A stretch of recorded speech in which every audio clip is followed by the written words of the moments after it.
Medina का पुराना हिस्सा, जहां हर गली, हर मोड़ पर ऐतिहासिक किस्से दफन थे, वहीं एक मस्जिद के पास एक छोटा सा घर था। उस घर में एक काजी रहा करता था, जिसका नाम काजी अब्दुल्लाह था। उसका चेहरा सख्त था, लेकिन उसकी आंखों में एक अनजाना सा नरमी छिपी हुई थी। लोग उसे नेक और न्यायप्रिय समझते थे, लेकिन उसकी जिंदगी की एक काली दास्तान थी, जिसे किसी को नहीं मालूम था। काजी अब्दुल्लाह का जीवन बस यही था कि वह हर मामले को सच्चाई से जोड़ने की कोशिश करता। चाहे वो किसी गरीब का मामला हो या अमीर का, वह हमेशा इंसाफ की राह पर चलता था। लेकिन उसकी अपनी जिंदगी की उलझनें उसे परेशान करती थीं। एक दिन, जब सूरज का उजाला मदीना की गलियों में रोशनी फैला रहा था, काजी अब्दुल्लाह को एक नया केस मिला। यह केस किसी और नहीं, बल्कि उसके पुराने दोस्त और रिश्तेदार हामिद की तरफ से था। हामिद, जो एक धनी व्यापारी था, ने काजी के पास आकर कहा, काजी साहब, मुझे मदद की जरूरत है। मेरे भाई यूसुफ पर एक गंभीर आरोप लगा है। काजी अब्दुल्लाह ने उसकी बातें ध्यान से सुनी और फिर बड़े तन्हा अंदाज में कहा, बताओ हामिद भाई, क्या है वो आरोप? हामिद ने आंखों में गहरी चिंता के साथ कहा, यूसुफ पर धोखाधड़ी का आरोप है। उसे मैंने अपनी पूरी संपत्ति का जिम्मा सौंपा था, लेकिन अब जब मैंने सब कुछ जांच किया तो पता चला कि उसने मेरे पैसों का गलत इस्तेमाल किया है। मुझे पूरा यकीन है कि वह सच्चा नहीं है। काजी अब्दुल्लाह का दिल झकझोर उठा, क्योंकि यूसुफ, हामिद का भाई, उसकी बचपन से जान पहचान वाला था। वह जानता था कि यूसुफ एक नेक इंसान था, लेकिन क्या सच में वह धोखाधड़ी कर सकता था? काजी अब्दुल्लाह ने गहरी सोच में डूबते हुए कहा, मैं इस मामले को सुलझाऊंगा हामिद भाई, लेकिन याद रखो, इंसाफ कभी भी आसान नहीं होता। हामिद ने उसे एक चिट्ठी दी, जिसमें यूसुफ के खिलाफ आरोपों की पूरी जानकारी दी गई थी। काजी अब्दुल्लाह ने चिट्ठी को ध्यान से पढ़ा और फिर एक गहरी सांस ली। अब उसके सामने यह सवाल था कि क्या वह अपनी पुरानी दोस्ती को देखे या फिर सच्चाई की राह पर चले। इसी दौरान काजी अब्दुल्लाह को एक और शख्स का संदेश मिला। यह संदेश उसके पुराने साथी सैयद उमर का था, जो मदीना के दूसरे हिस्से में रहता था। सैयद उमर ने संदेश में लिखा था, काजी साहब, हमें कुछ महत्वपूर्ण बातें बतानी हैं, जिनका आपकी न्यायप्रियता से गहरा ताल्लुक है। काजी अब्दुल्लाह ने सैयद उमर से मिलने का निर्णय लिया और अगले दिन सैयद उमर के घर पहुंचे। वहां सैयद उमर ने जो राज खोला, वह काजी के लिए एक और बड़ा झटका था। उमर ने कहा, काजी साहब, हामिद और यूसुफ के बीच कुछ ऐसा हुआ है जो आपने शायद सोचा भी नहीं होगा। हामिद ने अपने भाई के खिलाफ झूठे आरोप लगाए हैं, ताकि वह खुद अपनी संपत्ति को कब्जा कर सके। काजी अब्दुल्लाह ने चुपचाप उसकी बातें सुनी। वह न तो यूसुफ को पूरी तरह निर्दोष मान सकता था और न ही हामिद को पूरी तरह दोषी। उसकी अंतरात्मा में हलचल मच गई। उम्र भर जिस इंसाफ का वह समर्थक था, अब उस पर ही एक सवालिया निशान लग गया था। क्या वह अपने पुराने दोस्त की मदद करेगा या अपने नैतिक कर्तव्यों के अनुसार सच्चाई की राह पर चलेगा? इस उलझन में काजी अब्दुल्लाह ने फैसला किया कि वह इस मामले की पूरी जांच करेंगे। लेकिन क्या यह फैसला उसे और भी बड़ी परेशानियों में डाल देगा?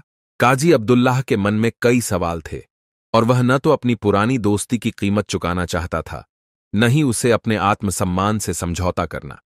जब तक यह मामला सुलझता, वह न चैन से सो सकता था, न दिन भर की परेशानियों से उबर पाता था। उसने अपना ध्यान पूरी तरह से यूसुफ और हामिद के मामले पर केंद्रित कर लिया।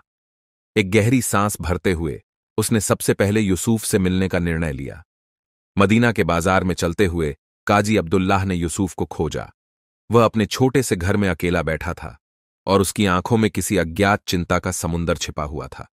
काजी अब्दुल्लाह ने धीरे धीरे दरवाजा खटखटाया। कौन? यूसुफ की आवाज भीतर से आई। ये मैं, काजी अब्दुल्लाह, मुझे तुमसे बात करनी है। दरवाजा खोलते हुए यूसुफ ने उसे अंदर बुलाया और बैठने के लिए कहा। काजी अब्दुल्लाह ने यूसुफ की तरफ देखा। उसका चेहरा बेहद तनाव में था, लेकिन उसकी आंखों में एक चमक थी जो किसी भी सच्चे इंसान की पहचान होती है। क्या तुम सच में धोखाधड़ी में शामिल हो यूसुफ? काजी ने सीधा सवाल किया। यूसुफ ने सिर झुका लिया। फिर धीरे धीरे उसने अपनी बात शुरू की। काजी साहब, मेरे ऊपर जो आरोप हैं वे पूरी तरह से गलत हैं, लेकिन जब मैंने हामिद से उस पैसे का हिसाब मांगा तो उसने मुझे भगा दिया। वह जानता था कि मैं उस संपत्ति का हिस्सा नहीं ले सकता था, क्योंकि वह सभी फैसले खुद करता था। मैं उसे समझाने की कोशिश करता रहा, लेकिन हर बार मुझे खामोश कर दिया जाता। अब जब मुझे हामिद के खिलाफ बोलने का मौका मिला है तो मैं चुप नहीं रह सकता। काजी अब्दुल्लाह उसकी आंखों में सच्चाई की झलक देख सकता था, लेकिन फिर भी उसके पास सबूत नहीं था। उसकी अंतरात्मा अब भी असमंजस में थी। तुम कहते हो कि हामिद ने तुमसे धोखा किया है, लेकिन क्या तुम्हारे पास इसके पुख्ता सबूत हैं? काजी ने तर्क किया। यूसुफ ने अपनी आंखें बंद कीं और गहरी सांस ली। मेरे पास सबूत नहीं है काजी साहब, लेकिन मेरे पास एक गवाही है जो तुम्हें इस मामले को सुलझाने में मदद कर सकती है। काजी अब्दुल्लाह की आंखें चौड़ी हो गईं। कौन है वह गवाह? यह वही आदमी है जो हामिद के खिलाफ सब कुछ जानता है। उसका नाम फहद है। वह मेरे साथ काम करता था और उसने खुद अपनी आंखों से हामिद को पैसे की हेराफेरी करते देखा है। अब काजी अब्दुल्लाह का दिल और भी भारी हो गया। उसे समझ में नहीं आ रहा था कि वह किसकी बात माने। वह यूसुफ से मिलने के बाद एक और महत्वपूर्ण कदम उठाने की सोच रहा था। उसे फहद से मिलकर यह सुनिश्चित करना था कि वह जो कह रहा है वह सच है। काजी अब्दुल्लाह ने फहद से मिलने का तय किया। वह एक छोटे से मोहल्ले में रहता था जहां पर छोटे व्यापारियों का जमावड़ा था। वह काजी से मिलने के लिए तैयार था क्योंकि उसने काजी की साख और न्यायप्रियता के बारे में बहुत सुना था। फहद एक साधारण सा आदमी था, लेकिन उसकी बातें गहरी थीं। काजी ने उसे बैठने को कहा और फिर सीधे सवाल किया, क्या तुमने हामिद को पैसे की हेराफेरी करते देखा था? फहद ने सिर झुका लिया और फिर धीरे धीरे बोला, हां काजी साहब, मैंने अपनी आंखों से देखा। हामिद ने यूसुफ को धोखा देने के लिए कई बार पैसे की हेराफेरी की। वह जानता था कि यूसुफ को कभी भी उसकी संपत्ति में हिस्सा नहीं मिलेगा, इसलिए उसने उसे किनारे कर दिया। अब काजी का दिल और भी भारी हो गया था। इस गवाह ने वह सच बताया था जिसे वह सुनना नहीं चाहता था। यह सिर्फ एक धोखाधड़ी नहीं थी, बल्कि यह एक साजिश थी। अब काजी अब्दुल्लाह के पास सबूत था कि हामिद ने अपने भाई को धोखा दिया था। लेकिन अगर यह सब सच है, काजी ने गंभीर आवाज में कहा, तो हामिद के खिलाफ क्या कदम उठाएगा? फहद ने काजी की आंखों में गहरी चिंता देखी। यह तुम पर निर्भर करता है काजी साहब। अगर तुम सच का साथ दो तो तुम्हारी साख पर कोई सवाल नहीं उठेगा, लेकिन क्या तुम अपने पुराने दोस्त के खिलाफ खड़े हो पाओगे? काजी अब्दुल्लाह की अंतरात्मा में हलचल मच गई। वह अब एक ऐसी स्थिति में था जहां उसे इंसाफ और दोस्ती के बीच एक कठिन चुनाव करना था। क्या वह अपने पुराने दोस्त की मदद करेगा या सच्चाई का पक्ष लेंगे? अब काजी अब्दुल्लाह के पास दो रास्ते थे। एक रास्ता था अपने दोस्त को बचाने का और दूसरा रास्ता था सच्चाई का पालन करने का। उसने गहरी सांस ली और फैसला किया कि जो भी वह करेगा, इंसाफ के लिए करेगा। काजी अब्दुल्लाह के दिल और दिमाग में एक तूफान था। वह एक ऐसे मोड़ पर खड़ा था जहां उसे सच्चाई का पक्ष लेने के बाद अपने पुराने दोस्त हामिद का सामना करना था। उसके सामने कई सवाल थे, लेकिन एक सवाल सबसे अहम था, क्या वह हामिद से दोस्ती तोड़ सकता था, जो उसके जीवन के सबसे अच्छे दिनों का साथी था? काजी ने यह फैसला लिया था कि वह हामिद को धोखा देने की सच्चाई बताएगा और न्याय का रास्ता अपनाएगा। लेकिन यह रास्ता आसान नहीं था। वह जानता था कि हामिद कभी इस सच्चाई को आसानी से नहीं स्वीकार करेगा। मदीना की गलियों में चलते हुए काजी अब्दुल्लाह का दिल भारी था। वह जानते थे कि अगर हामिद को इस बारे में बताया तो उनकी दोस्ती हमेशा के लिए खत्म हो सकती थी, लेकिन उनके लिए इंसाफ और ईमानदारी सबसे बड़ी प्राथमिकता थी। अब्दुल्लाह ने हामिद से मिलने के लिए उसका घर चुना। हामिद का घर मदीना के एक प्रतिष्ठित इलाके में था, जहां उसके व्यापार और संपत्ति का साम्राज्य फैला हुआ था। काजी अब्दुल्लाह के कदम धीमे और भारी थे। जब काजी अब्दुल्लाह ने हामिद के घर का दरवाजा खटखटाया तो कुछ देर बाद हामिद ने दरवाजा खोला। उसकी आंखों में हल्की सी चिंता और घबराहट थी, लेकिन फिर भी उसने काजी को आदर के साथ अंदर बुलाया। काजी साहब, आप कैसे? हामिद ने गर्मजोशी से कहा। मुझे तुमसे एक महत्वपूर्ण बात करनी है हामिद, काजी अब्दुल्लाह ने सख्त आवाज में कहा। क्या हुआ भाई? हामिद ने चौंकते हुए पूछा।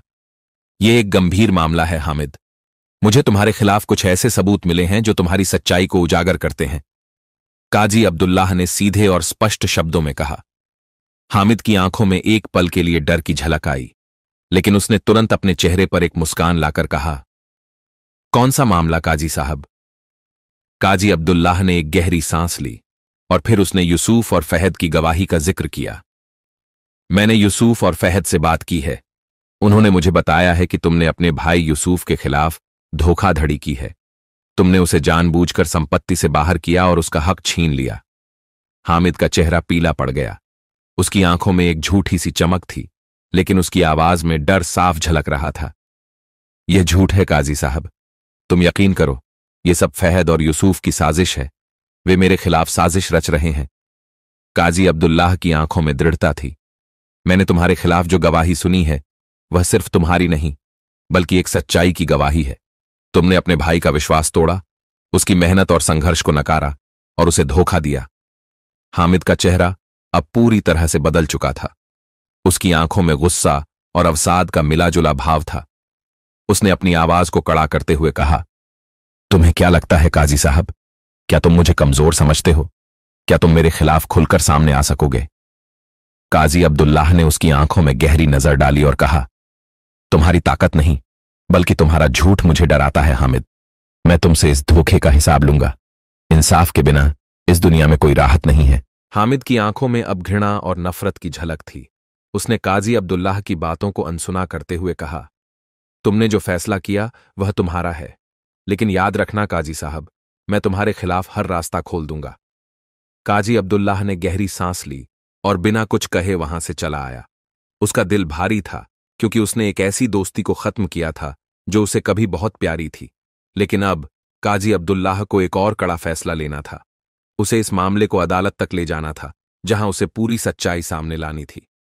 अब्दुल्लाह ने अगले दिन अदालत में पेशी का समय तय किया। जब वह अदालत पहुंचा तो उसने देखा कि हामिद ने अपनी पूरी ताकत झोंक दी थी। वह जानता था कि अगर उसने सही समय पर कदम नहीं उठाया तो वह झूठी सच्चाई से हार सकता था। अदालत में दोनों पक्षों की गवाही दी गई। यूसुफ और फहद ने अपनी बात रखी और काजी अब्दुल्लाह ने पूरी सच्चाई को सामने रखा। हामिद ने अपनी सफाई देने की कोशिश की, लेकिन काजी अब्दुल्लाह के सामने उसकी कोई चालाकी नहीं चल पाई। आखिरकार अदालत ने हामिद को दोषी ठहराया और यूसुफ को उसकी संपत्ति का हक दिया।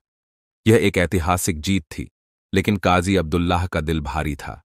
उसने जिस इंसाफ की खातिर यह सब किया था, वही इंसाफ अब उसकी अपनी जिंदगी में एक घाव बनकर रह गया था। काजी अब्दुल्लाह की आंखों में अब कोई चमक नहीं थी। वह इंसाफ के लिए लड़ते हुए अपनी दोस्ती और अपने आत्मसम्मान को खो चुका था। अदालत का फैसला यूसुफ के पक्ष में था और हामिद को धोखाधड़ी का दोषी ठहराया गया था। लेकिन काजी का दिल भारी था। उसे एक सच्चे इंसान की तरह हमेशा सच का साथ दिया था, लेकिन अब वह जानता था कि उसके फैसले ने उसकी जिंदगी में एक खालीपन छोड़ दिया है। अब्दुल्लाह के लिए इंसाफ अब सिर्फ एक शब्द नहीं बल्कि एक दार्शनिक तात्पर्य बन चुका था। वह जानता था कि सच्चाई का पालन करने के बावजूद वह सच्चाई की कीमत चुका चुका था। वह अब मदीना की गलियों में अकेला घूमता था, बिना किसी उद्देश्य के, बस इस सोच में डूबा हुआ था कि क्या वह वाकई सही था।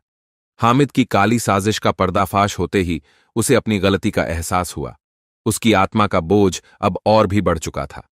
हामिद को दोषी ठहराए जाने के बाद उसकी सारी संपत्ति जब्त कर ली गई और यूसुफ को उसका हक मिला। लेकिन क्या यह न्याय था? काजी अब्दुल्लाह के लिए सवाल अब था, क्या न्याय हमेशा सच्चा होता है या कभी-कभी हमें अपनी आत्मा से भी संघर्ष करना पड़ता है? कुछ दिनों बाद काजी अब्दुल्लाह को एक पत्र मिला। यह पत्र हामिद की तरफ से था। काजी ने जब उस पत्र को खोला तो उसे यह पढ़कर शौक लगा। हामिद ने लिखा था, काजी साहब, मैं जानता था कि तुम हमेशा सच्चाई के रास्ते पर चलते हो, लेकिन तुम्हारा फैसला मुझे तोड़ देगा। मैंने जो किया उसके लिए मुझे गहरी शर्म है, लेकिन तुमसे एक आखिरी बात कहनी थी। यूसुफ को उसने कभी नहीं सच्चा भाई माना। वह सिर्फ एक तंत्र था जो मैंने अपनी बुराई के लिए इस्तेमाल किया। अब मेरी सजा पूरी हो चुकी है, लेकिन क्या तुम जानते हो काजी साहब कि इस फैसले ने मेरी जिंदगी की सबसे बड़ी सजा दी है? काजी अब्दुल्लाह ने पत्र पढ़कर आंखों में आंसू महसूस किए। हामिद की हालत को देखकर वह द्रवित हो गया। वह जानता था कि हामिद ने अपने किए की सजा जरूर पाई थी, लेकिन क्या इस सजा से उसकी आत्मा को शांति मिलेगी? क्या इंसाफ जो उसने किया था वास्तव में सही था? उसने हामिद के साथ अपनी पुरानी दोस्ती की यादों को याद किया और समझा कि कभी-कभी इंसान अपनी कमजोरियों के चलते गलत राह पर चले जाते हैं, लेकिन सच्चाई को स्वीकार करना और उसे सुधारने की कोशिश करना ही एक सच्चे इंसान का काम है। एक दिन जब काजी अब्दुल्लाह मस्जिद में अकेला बैठा था, उसे हामिद से मिलने का खत मिला। यह एक अंतिम मुलाकात का प्रस्ताव था। काजी अब्दुल्लाह ने पहले तो हिचकिचाया, लेकिन फिर वह सोचने लगा कि शायद यह मुलाकात दोनों के लिए जरूरी है। काजी अब्दुल्लाह हामिद के घर पहुंचा। हामिद का चेहरा अब पहले जैसा नहीं था। वह थका हुआ और टूट चुका था, लेकिन उसकी आंखों में पछतावे की लकीरें साफ दिख रही थीं। तुम आए हो काजी साहब? हामिद ने हल्की सी मुस्कान के साथ पूछा। तुमसे आखिरी बार मिलकर मुझे यह जानना था कि क्या तुम सच्चाई को समझ पाए हो, काजी अब्दुल्लाह ने गंभीरता से कहा।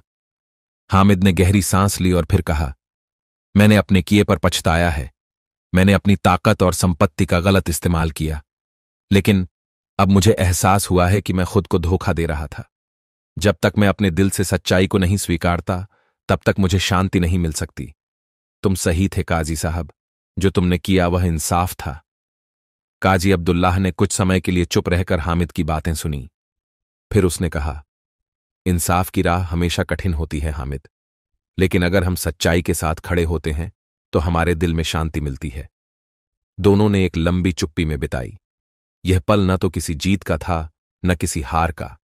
यह सिर्फ इंसाफ की सच्चाई का था, जिसे दोनों को अब समझने का मौका मिला था। काजी अब्दुल्लाह ने फिर आखिरी बार हामिद को देखा और कहा, मुझे उम्मीद है कि तुम अपनी जिंदगी को सही दिशा में ले जाओगे हामिद। अब तुम्हारे पास वह मौका है जो मैंने तुम्हारे लिए खोला है। हामिद ने सिर झुका लिया और कहा, तुम्हारे फैसले ने मुझे बचाया है काजी साहब। मैं हमेशा तुम्हारा एहसानमंद रहूंगा। इस मुलाकात के बाद काजी अब्दुल्लाह मदीना लौट आया। उसकी आंखों में अब भी वही शांति थी, लेकिन वह जानता था कि इंसाफ का पलड़ा हमेशा मुश्किलों और परीक्षणों से गुजरता है, और जब तक इंसान अपने दिल से सच्चाई को स्वीकार नहीं करता, तब तक वह असली शांति नहीं पा सकता। आज की वीडियो में बस इतना ही। वीडियो अच्छा लगा तो वीडियो को लाइक कर दो और अपने दोस्तों को शेयर कर दो, और ऐसे ही वीडियो देखने के लिए सब्सक्राइब करें, ताकि आपको सभी नए वीडियो की जानकारी मिलती रहे।